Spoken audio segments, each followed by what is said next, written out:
So the Tony Awards were this week. Did anybody watch the Tony Awards this week? No. Me neither, I'll be honest. Did not at all. But my sister Amber is real into that. She actually spent so much of last year in New York, so she's real into Broadway plays. And so I know nothing about them. This sermon intro is an effort to connect with her and be cool like her. So we're 10 years apart. She's so much cooler than me. So anyways, Tony Awards were last week, as we all know. And everyone's a big conversation. We can show this first picture. Is this play that won a bunch of awards. It's called Merrily Re-Roll Along. And as you see, it stars Harry Potter and King George and the neighbor from Modern Family. No, nobody understood those references either. That's okay. No, that's Daniel Radcliffe, Jonathan Groff, Lindsay Mendez. Wow, you guys really wouldn't get along with my sister. I promise I'm going somewhere with this. This is actually a famous Stephen Sondheim play. It came out in 1981, and actually at the time it didn't do very well. People got confused. It's really centered around these three people. So it was considered at the time kind of one of his failures, but it's kind of done off-Broadway, and then this year it won so many awards, and it's a really passionate, interesting story that actually is told in reverse chronological order, and it's about the power of friendship, and specifically about how friendships are gained and how they sometimes are lost over time, and really kind of the hope rather of the play is that everyone needs a friend. Everyone needs support, no matter how famous you are, no matter how much of a financial support system you may have, that everyone needs someone to be there for someone. And so there's this really interesting line that Daniel Radcliffe's character, Charlie, says in the play that I love about friendship. And actually the context is kind of they're in the middle of a disagreement and they're fighting about how close they used to be, how close of friends they used to be, but they aren't so much anymore. And the quote is this. It says, "Friendship is like a garden. You have to water it and tend it and care about it." And I love this. And you know what? I miss it. And I want it back. And again, I think this play, particularly this year, is resonating so much because it's about friendship. It's about friendships that were actually lost, and then we see how they were initially gained. And so what we're going to talk about today in this series in Proverbs is really something that I think all of us have felt over the last couple years. What kind of psychologists, sociologists over and over and over are talking about, the now new epidemic is one of loneliness, the one of loss, the one of people not being as connected, people not being as close as they used to be, especially in these last couple years. Let me just read. This is just about America. This is from, the sources are right below on this next slide, but multiple studies are showing us this, that we are as lonely as we've ever been. That 77% of Americans say that they're regularly, actively in a state of loneliness, of feeling like they have no one. And this, I think, is particularly terrifying. If you can see right below it, this is kind of the generational makeup of this report. It says that 62% of boomer generation say that they are lonely. 62% is awful, but 62% is as good as it gets. Because then 72% of Gen X, 80% of millennials, and 90% of Gen Z, who are the loneliest generation, and I worry, what in the world is Gen A going to report back? We are so lonely. And to me, what was so sad is this right here, 12% of Americans reported they just don't have any real friends. 12% of us say, and by the way, in 1991, that percentage was 3%. So it's gotten worse and worse and worse over the years. 12% of us say that we just don't have any friends. We don't have any close friends. We don't have really anyone to call on, depend on, like to go back to the quote, to water and nurture and care for this mutual sense of friendship. And I'm going to talk about this. And of course, they have a lot of reasons as to why. But today, through the lens of this book in Proverbs that we've been throughout this summer, we're going to continue to be this summer, we read, and if you've been reading Proverbs, I'm sure you've seen it over and over and over again. Because what Proverbs will tell us, more than psychologists, more than sociologists, is that we can't live life like this. That we cannot live life in isolation. We cannot live life without good, close, godly friends. And if you read Proverbs, what is blatant and rather hurtful, which we hopefully all can lean on Jesus and say, I want to live a better way, because this is what Proverbs will show us. You cannot live a wise life without wise friends. So much of Proverbs talks about the power of not only picking good friends, keeping good friends, investing in good friends, but also being one yourself. So as this world gets more and more lonely, gets more and more isolated, I think in this, we've talked about this many times before, in this post-relational society, what they're saying, is that many of us are believing the lie that being alone is better. That we're depressed, that we're isolated, that we're lonely, but we don't see another road ahead, and so we're just trying to cope and deal with the fact that maybe we're just meant to be alone. Because it's kind of wild out there, isn't it? People are fighting a whole lot more than they used to, aren't they? And as technology, again, so much of the studies were about how technology is doing this to us, but that's not our conversation today. What I want to challenge us, I'm going to really end with this challenge. I want to challenge you that love is worth the risk.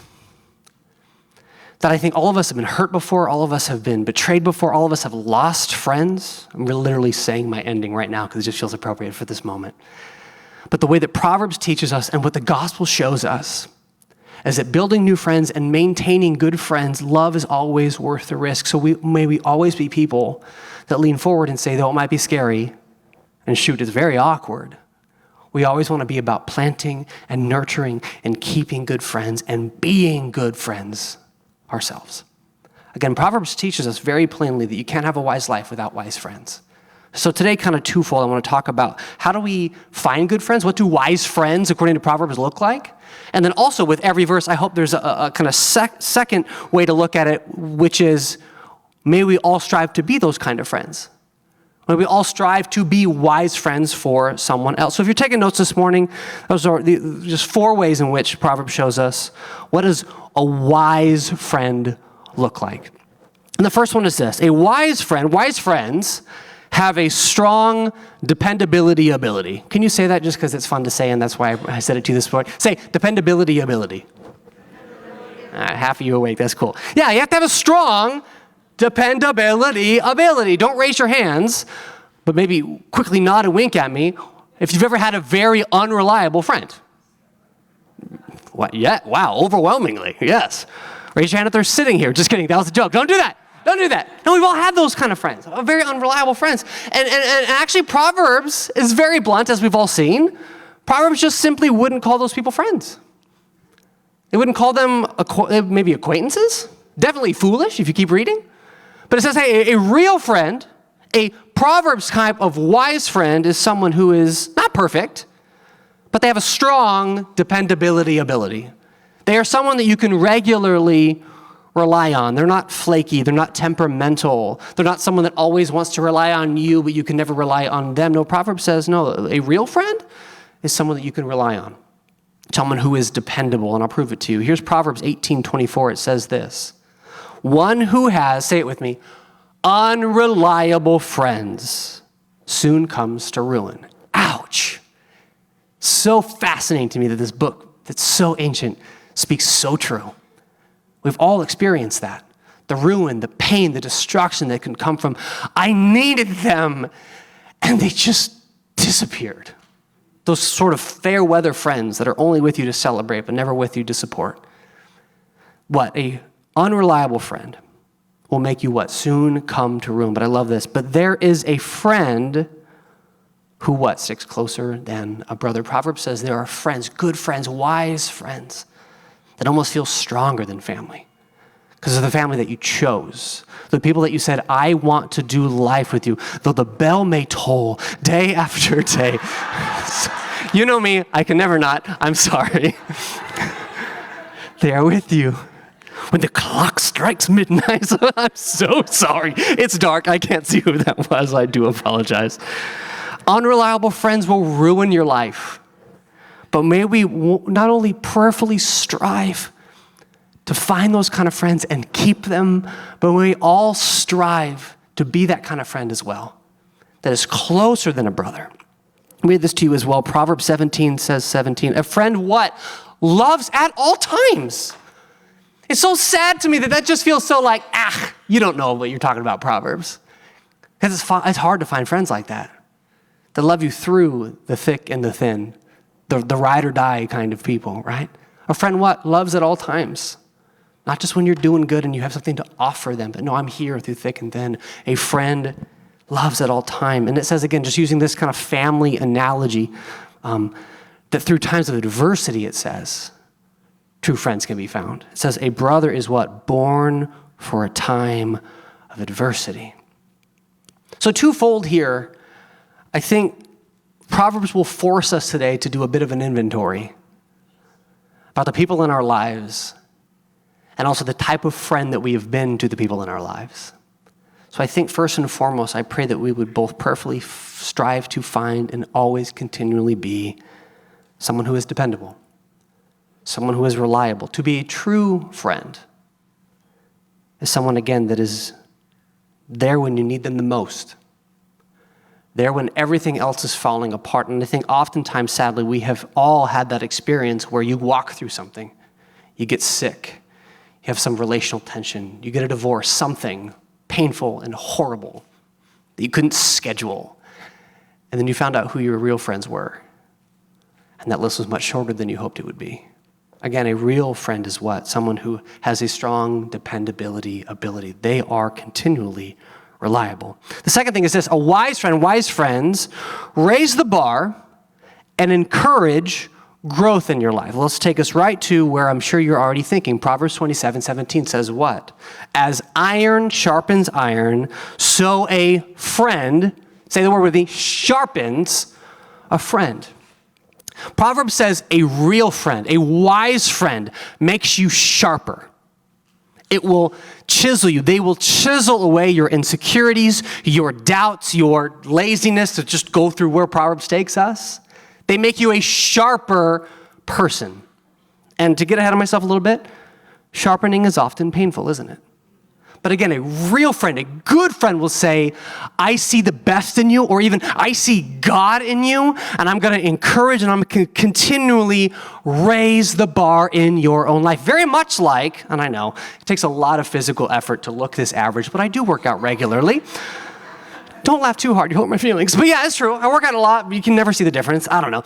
But a good friend of mine, which actually Tayon and I were just talking about before service, Greg Kent, who now is a personal trainer over at Headstrong. I did personal training with him over at Valley Fitness, but it's kind of fun. He was just a personal trainer, but now we're buddies.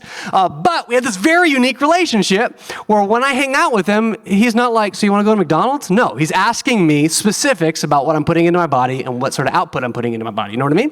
And so when we would do personal training, it was always one of these things where I know some of you, I've completely lost you. Just let me finish this story. So many people were like, okay. You just like grabbed your phones because you're so disinterested. What we would do, I'd have like 10 reps and I'd be done. And he'd go, you got one more. And I'd say, no, I don't. And he'd say, it's okay, one more, you can hate me later, which was great. And then every single time, I'd have one more rep, but if you've ever done personal training, ever worked out with someone, there's something really beautiful where they can just give you a little bit of support, and then you're capable of more than you thought. Just a little bit of support. They don't go, here, I'll do the weights for you. Sometimes it just feels like just that little tiny bit, and that's what a good friend does. You got one more in you. No, you want to give up, I know, but we're not giving up because I'm not letting you give up, and I'm going to be right here with you. I'm going to give you that support. A good friend, again, challenges you, continually raises the bar in your own life, spiritually, in every aspect. They raise the bar. But you know what, with that, to kind of correct myself, let's have a little rant, a little caveat here. I think also, too many times, we will put too much pressure on friends. We will find a new person, I think especially in spiritual circles, we'll find a new friend and we will think, man, they're going to get me an 8-pack, they're going to help me with my finances, they're going to save my marriage, they're going to love my favorite movies, love my favorite TV shows, love my favorite restaurants, right? And we think we can find this person that's like the Yoda of our lives. They just, and we can just be with them and they will teach us everything perfectly. I've lost so many people in this sermon, but that's okay. I am finding my people. Yoda, Broadway, half of you, no, but the Lord's elect, no, okay? I think too often we put way too many pressures on people that are ultimately just for the Lord. But we'll find new friends, and the second they disappoint us, which is what? The second they show us their humanity, we go, ooh, I just don't know about that. So this is way free, nowhere in my notes. But I want to just continually tell you that the message and the messenger are two different things. You will never find a perfect messenger unless that messenger is Jesus. But beyond that, there are so many people in your life. So I want to challenge you to not just look for one friend that can be everything, but find a doghouse. You know what I mean? Not doghouse. Wow. Not doghouse. Sure, find a doghouse. What was I trying to say? A dugout. Yo. Find a dugout. Find a foxhole. We use whatever metaphor you want to do. Help me here. Find a group of people that you can regularly rely on. Am I now making sense? I know I wasn't just mere seconds ago. That not just one person can be everything, but hopefully you have this person's really good with finances. This person is really fun to hang out with. This person, you need to find a plurality of friends and not just put all the pressure on one person, because this has at least been my experience, especially in kind of religious, spiritual circles, that when you idealize someone, you'll be even quicker to demonize someone. When you put them up on a pedestal, or they never should have been, and then they disappoint you, it's so easy to just then burn the bridge and go, oh, they weren't a good person. No, they were just a human just like you. Again, find multiple people. I love this. This is Proverbs 27:9. It says this: perfume and incense bring joy to the heart, and the pleasantness of a friend springs from their what? This is really key, especially to where we're going. The pleasantness, the sweet aroma of a friend comes from their heartfelt counsel. Their willingness to open up, their willingness to be real with you, their willingness to speak as a peer, as I love you and I'm for you and I want to raise the bar and challenge you and encourage you every step of the way. Again, the sweetness from a friend, the joy from friends comes from their heartfelt advice, their heartfelt counsel. Which leads me to my next point. Wise friends love you enough to speak up. Wise friends love you enough to point out areas that they are concerned about. Wise friends love you enough to care more about your holiness than your feelings. Wise friends love you enough to speak out even with voice trembling and stomach churning. They say, I love you so much, we have to talk about this. Let me read this to you. Proverbs 27:6, one of my all-time favorite because it's so painfully good. It says this, Proverbs 27:6 says this: faithful are the wounds of a friend. Faithful are the wounds of a friend, but profuse are the kisses of an enemy. You see this here? It says that sometimes there are people that just want to talk you up and flatter you and make you feel good, but they're not real friends. They're actually enemies. They're not being real with you. They're not being honest with you. But a real friend will sometimes, not on purpose, but they will wound you. And I think the ESV translation says wounds from a friend can be trusted. A real friend loves you enough to speak into your life when they are worried about you.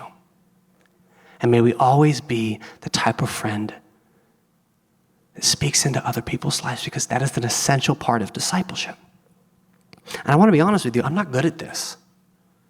I'm not good at this at all. I so don't want to rock the boat ever. I so, in a very idolatrous way, just want people to just be happy with me. But I have learned, and just this recently in Proverbs, it has reminded me that I'm not being a good pastor. I'm not being a good leader. I'm not being a good friend if I'm not willing to speak up. And neither are you. Let me read it to you. Here's just another verse. It says this, Proverbs 28:23 says this: in the end, people appreciate what? Honest criticism. Right? It's not just being brutally honest just to hurt people's feelings. Like, I think you're stupid and you're dumb and but just being honest, bro. Like, that's not what we're talking about. It's sincere, honest criticism. People appreciate that far more than what? Flattery. Than just being fake. Than just, I don't want to hurt your feelings and I don't want to rock the boat. Again, to be a real friend, to be a real follower of Jesus is the willingness to say, can I talk to you about this? I want to pray with you. Can I be your friend? Can I speak in your life? Do I have permission to speak into your life? Again, twofold. Not with a heart of judgment, not with a heart of legalism, but with a heart of what? Love. May we always be willing to sharpen one another in that way. And may we always be receptive, not if, but when that day comes. Are you with me? Real friends love enough to speak up. Last one is this: wise friends pour out grace and forgiveness. They pour out grace and forgiveness. The fruit of the Spirit is evident in their lives. And when you spend time with them, again, not that they're perfect, but you feel like they've poured into you instead of just continually taken from you. Let me prove it to you this way. Proverbs talks a lot about some friendships that need to end, even if temporary. And here's one right here. This is Proverbs 22:24, and it saddens me how much of our American culture looks just like this. It says this: do not make friends with a hot-tempered person. Do not make friends. And actually, it takes it a step further. Like, okay, we won't be best buds. No, it says, do not associate even with one easily angered. And again, let's not raise hands, but I think we all know these people. That they're angry about everything. You ask them how their life is doing, and all they talk about is they complain about their job, they complain about their spouse, they complain about the government, they complain about everything, they complain about something they read on Facebook that wasn't even true, right? And you're like, oh my gosh, you are so exhausting. So I want to be really clear. Proverbs is saying, yeah, it is really exhausting to be with those people. And let me lean in further. It's even more exhausting to be those people. So don't be those people. Like it's exhausting to be around those people, but my heart always is like, I would hate to live in their brain. I would hate to be in their shoes because everything ticks them off. Everything is such a personal affront, and it's like, I'm exhausted and I'm only getting the secondhand smoke. You know what I mean? I can't imagine what sort of damage is being done. It says, do not make friends with a hot-tempered person. Do not associate with one easily angered. Why? Because you're better than them? No, it says right here. Or you may, learn their ways and get yourself ensnared. So again, I think wisdom is really asking, prayerfully seeking God and saying, okay, God, what sort of relationships are clearly evangelistic in nature, so I know I'm going to be poured out, not poured into, but for the sake of their soul, I'm going to invest in them. And also, what are some that are just, this is consuming me, this is eating me, literally being burnt alive by their hot-temperedness. And so the relationships have to shift. The level of friendship intimacy, the level of control, I guess, of this person, the amount of emotions, the kind of the real estate of your own heart, soul, mind, and strength that is given to this person, it has to change. It's saying don't be surrounded by, because you'll be ensnared by people that are just continually, their emotions are out of control. They have no aspect of the fruit of the Spirit that is that self-control. And I love this too, to put a more positive spin on it. Proverbs 19:11 says this, one of my also favorite verses from Proverbs. It says, a person's wisdom yields patience. It is to one's glory. It is a glorious, awesome thing to do. To what? To overlook an offense. This speaks for every relationship. Married people, listen to this verse, okay? It is a glorious thing to just be like, I'm just going to let that one go. Just going to let that one go. Because how often do we say things, we don't even realize the way we are coming off, right? And it's not because we were, I just really wanted to hurt them. You're just having a bad day. Can we all nod? We all have bad days. You guys, none of you nodded, you prideful religious folks. I'm just kidding. We all have bad days, amen? Yes. Okay, wow. Some of you said that on behalf of the person you were sitting by. That was great. We all have bad days. So it's really hard to be friends with someone that you have to continually walk on eggshells with. He was like, I don't even know how to approach the subject because I know I'm going to say something that's going to offend you, and it's not because I'm trying to be offensive. It's because you're so easy to offend. It's because you're so easy to you get so bitter. And it's like, it's not only exhausting, but it's suffocating to be like, I don't even know. I'm so afraid. So again, what Proverbs says is that's not a real friend. If you can't be real with them, if you can't encourage them, if you can't raise the bar, if they're not dependable, if they're not emotionally dependable. And again, may we be the kind of people and strive to be the kind of people that are patient. A wise person is patient, and it's a glorious thing. And again, I'm not talking about, of course, like severe things, but just like, ooh, they said a word that kind of, ugh. But you can say, like, I know what they meant. I think so many times, so much relational healing can just be with the deep breath of, like, I know their heart. I know what they meant. I know their motive. Like, yeah, that rubbed me the wrong way. Or maybe another challenge to you. I'm getting a couple weeks ahead of myself now. That if something, like, really irks you, and it really, really, really is just like you can't let it go, you really have three options. Right? You can just forgive them, overlook an offense, Or you can talk to them about it, right? Say, hey, this just really, or the third option, don't pick this option, is you can just let bitterness eat you alive. So many people pick the third option. It's like care enough about them to at least talk to them about it, or be emotionally wise enough to say, I'm just going to forgive them. But it seems like our only default response nowadays in our culture is just to be secretly bitter, which is so unfair. To just like feign niceness, but you're really upset with them, but they don't know that, and they'll never know that. So like, you're really only hurting yourself there, aren't you? So again, what are we going to do? We're going to just overlook an offense. Worship team, you can come on back. I want to read to you a powerful section from the Gospel of John. We're going to go out of Proverbs now. I think this is so fascinating, so interesting. Again, I want to remind you that we cannot live a wise life without wise friends. And Jesus says this to us. This is John chapter 15, and this is just a few verses, so very close to when he was what? Betrayed. He was falsely accused, falsely imprisoned. He was spat on. He was tortured. He was crucified. He talks about the power of friendship. And I don't want you to miss this. He's speaking to the church, yes. He's speaking to us, yes. But in John chapter 15, he's speaking to his disciples. One who would betray him, and many who would deny him, right? So knowing that, because Jesus is Jesus, he commissions us in such a powerful way. Would you stand with me? I want to close out with this. He says, my command is this, to love each other as I have loved you. Greater love has none than this, to lay down one's life for one's friends. So twofold. He's obviously speaking of himself, and he's obviously speaking to the call for us to pick up our cross and follow him daily. The type of friend has that sort of sacrificial love. And then he says this, which I don't often view Jesus in these terms. He says, you are my friends if you do what I command. For I no longer call you servants, because the servant doesn't know what his master's business is, but instead I have called you what? Friends.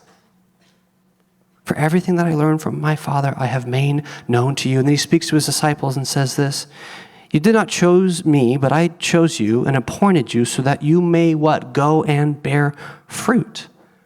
Fruit that will last. And so whatever you ask in my name, the Father will give you. He says it again. This is my command. Love each other. Our God and Savior Jesus Christ says this to 12 disciples who would disappoint, who would betray, who would run and hide. And he says it to us, saying, I've given you perfect love, and so this is the way you must live with one another, that we must love one another because Christ has loved us. And again, I just want to end by stating the obvious that I think all of us have had friendships that have ended. We've all been betrayed. We've all been disappointed.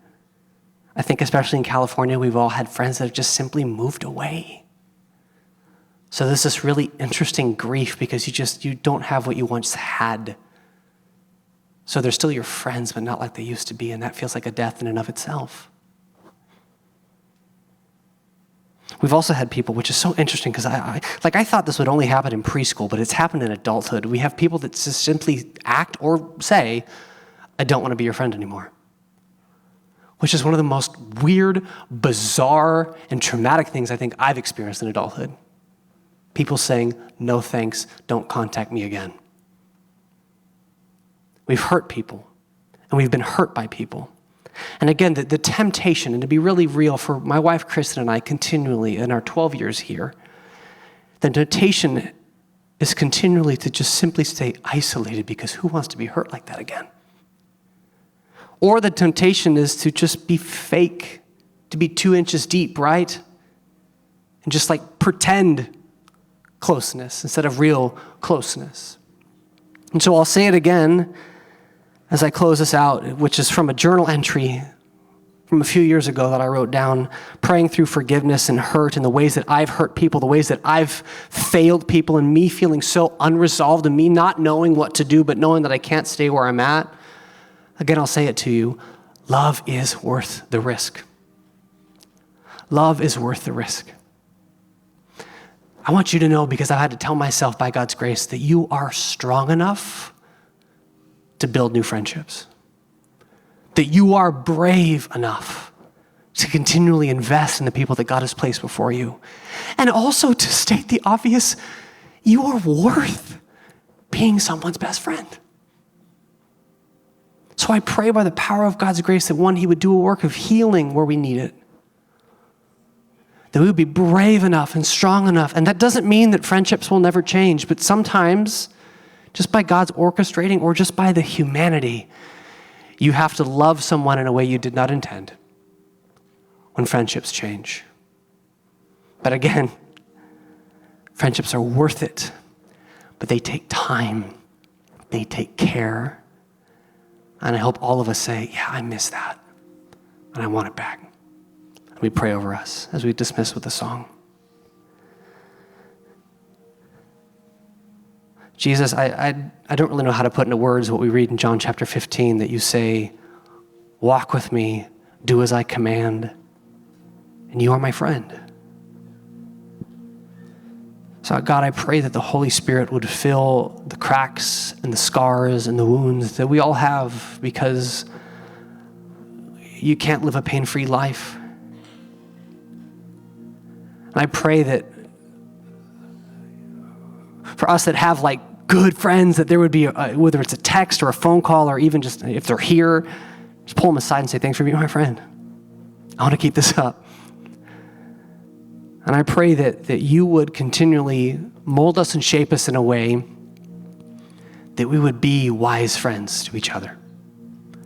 That we would be the kind of people that are dependable, that are reliable, that challenge and encourage, that love enough to speak up and to speak into someone's life, to sharpen them, to make them more and more like you. And may we be filled with grace and forgiveness, not so temperamental, not so easily offended. May we freely forgive as you've forgiven us. We thank you, Christ. In your name, amen.